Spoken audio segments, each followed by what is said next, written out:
So I'm back. We're going to do the dishes by hand. We've got a few dishes from when we cooked spaghetti the other night here. So I'm going to start, just usually when I start washing dishes by hand, I just take off the top because that's easiest. If there's a pile, you just take the one off the top and I work my way down. For washing dishes by hand, it is important that we use warm water. Okay, we're going to use some warm water at least, if not hot water, alright? So sometimes if the water gets hot enough, you might need to wear some gloves. I'm going to go gloveless today. I don't know if we have any more dishwashing gloves, to be honest with you. So I'm going to go gloveless today.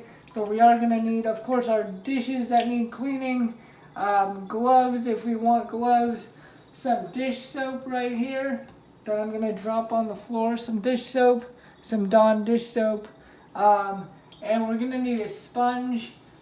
Depending on what dishes you are going to wash, you may also need a brush. This is the brush we also use to clean dishes that are going into the dishwasher. Alright, so you may need a brush. I'm hoping today that we can get away without the brush, but we definitely need a sponge, some soap, and some water along with our dishes. Alright, so I'm going to start in on this pan.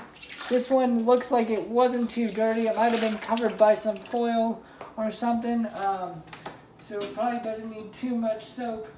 But I'm going to put some soap on here.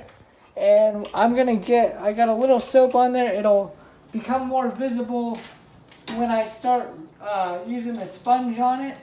But you're going to wet the sponge so that the soap will spread a little better. Just a little bit of water. And you're going to, I guess I never really thought about it. I like to go in circles. So I try to make a circular motion and get soap everywhere on the dish. Alright, and then remember, you're going to consistently use warm or hot water to get all the germs off of your dishes. So I feel the water just before I rinse off my dish again. Make sure it's warm. Alright, and then you can use a paper towel or a cloth towel if you'd like to dry your dish. But I'm not going to use it right away, at least until tomorrow. So what I'm going to do is I'm going to go over here and just put it in the drying rack. And if you lay it down on the drying rack, it should drain from the bottom and the water should come out. You may need to touch it with a paper towel or something tomorrow, but it should get mostly dry by the time I'm ready to use it again. I do like to get rid of my big dishes first, so it makes me feel good, I guess, if all the big dishes are gone.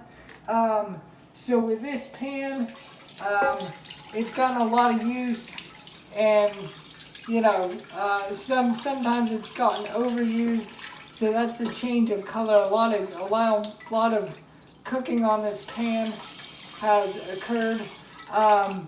But with this style pan, it's a non-stick pan, so we can use a sponge on it. There are cast iron pans that are all black that are kind of heavier, and those kind of pans don't use soap. All you need on those are water to clean those. Soap actually does some damage to them, but this is a soap-friendly pan, so we're going to use soap.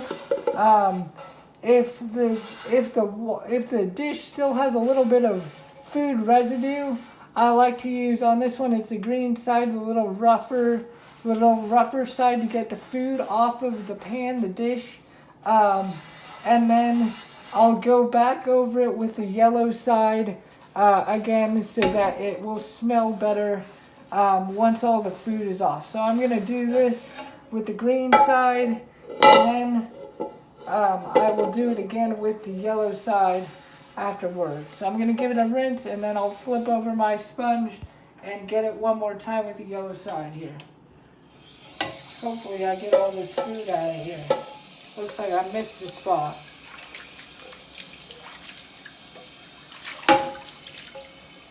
Couple spots maybe.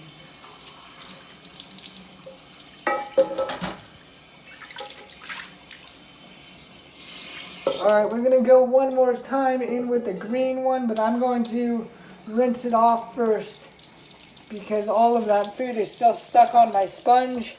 And if I put it back in the pan, then I'm just going to put the food back in the pan. And we don't want that. We want the food out of the pan.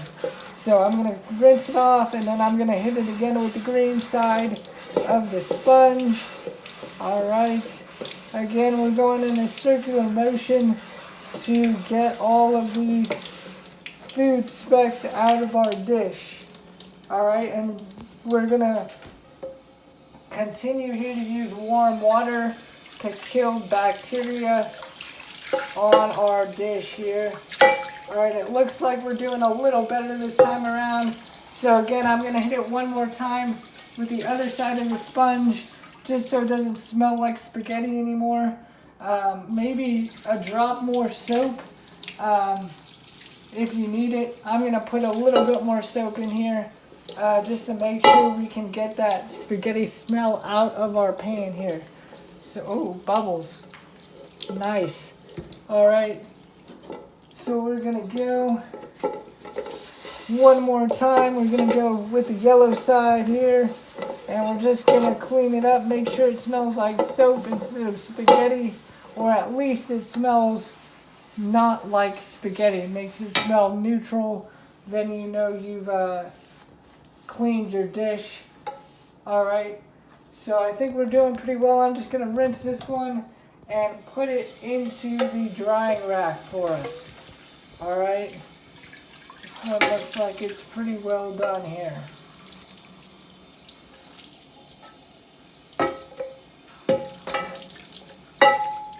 Alright guys, so we're down to the last couple dishes here, and then I've got a couple more that are just going to go into the dishwasher. They didn't quite make it in the last go around. But we got a couple more. We got tongs here. These are used to serve our spaghetti. So we got tongs. They got a lot of sauce on them. Again, we're gonna go with the same strategy as last time. We're gonna go with the rough side of the sponge first. All right, it's the rough side first. It's still gonna have soap on it, but it'll help us to get those food specks off of our tool here, off of our dish, and then we'll go back over it with the yellow side to clean up the last part after it is food free here. So here we go. We're going to give it a quick rinse, and then we'll go back over it one more time. I think I missed a spot in here, so we're going to double down on the green side, get all our food off, and then do one more scrubbing with the yellow side of our sponge here. Alright guys, so we're coming in to the end of our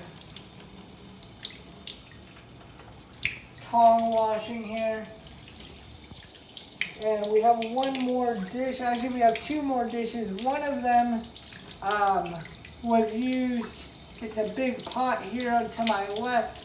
It was used just to boil some water and put some spaghetti in.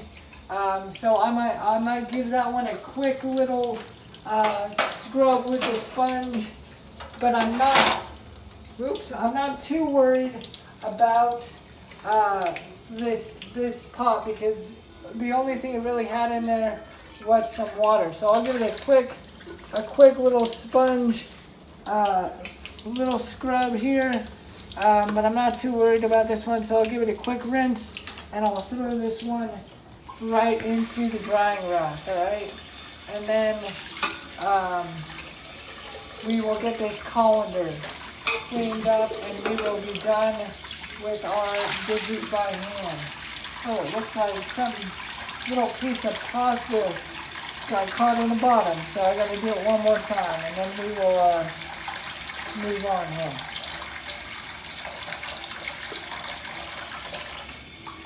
Alright guys.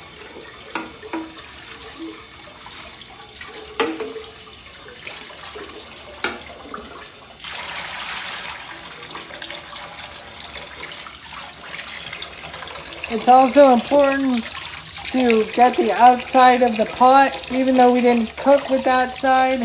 The spaghetti went into the other side of the pot, but we don't want the outside of our pot to be dirty. So make sure that you can wash both sides of your pot before you call it a day, alright? It looks like we got some leftover food in our drain here, so I'm going to take that out so we don't have a bunch of water that's still stuck in there.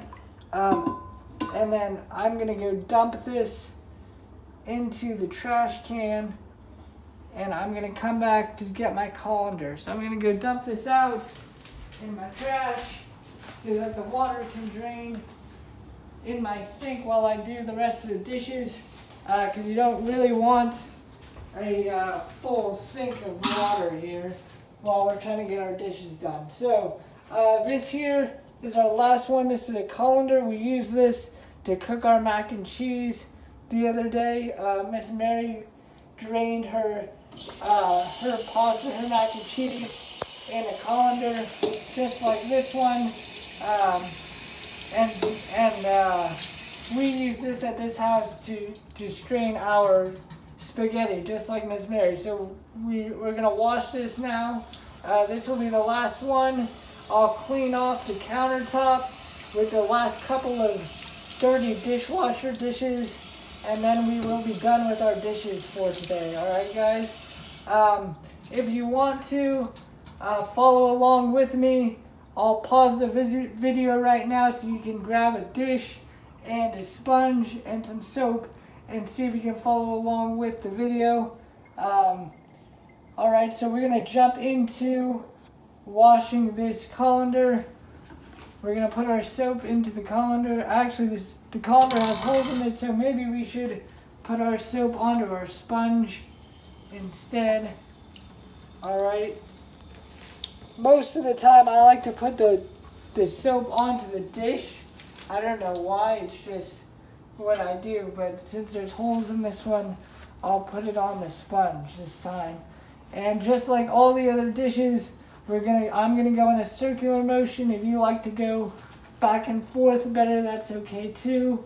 But we're gonna make sure we get the bottom and all of the edges of the colander as we go along. Alright, get all the spots here.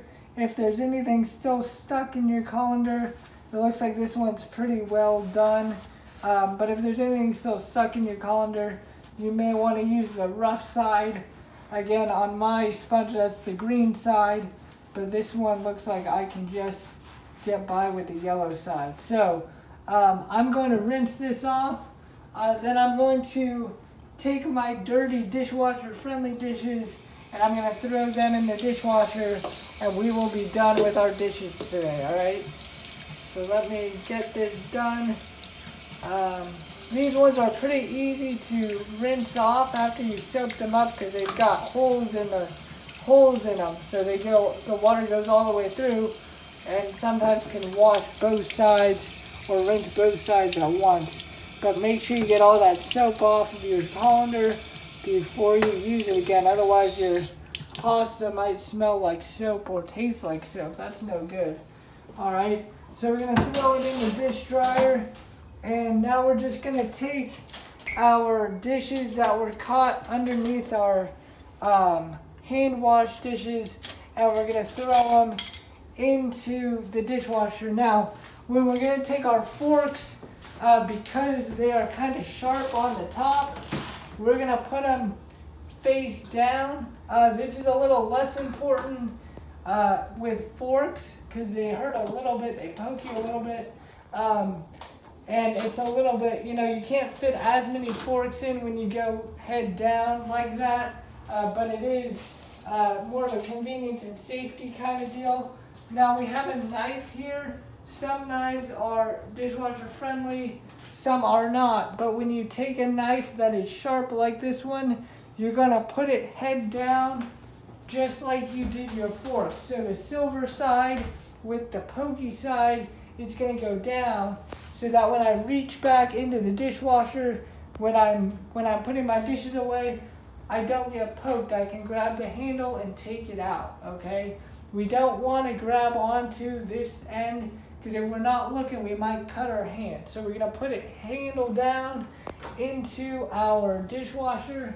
And now I'm just going to finish up by putting these 2 spoons in the dishwasher. Thank you for watching this video and helping me with these dishes. I hope you guys had a chance to follow along, and I hope you're having a great day. Thanks, everybody.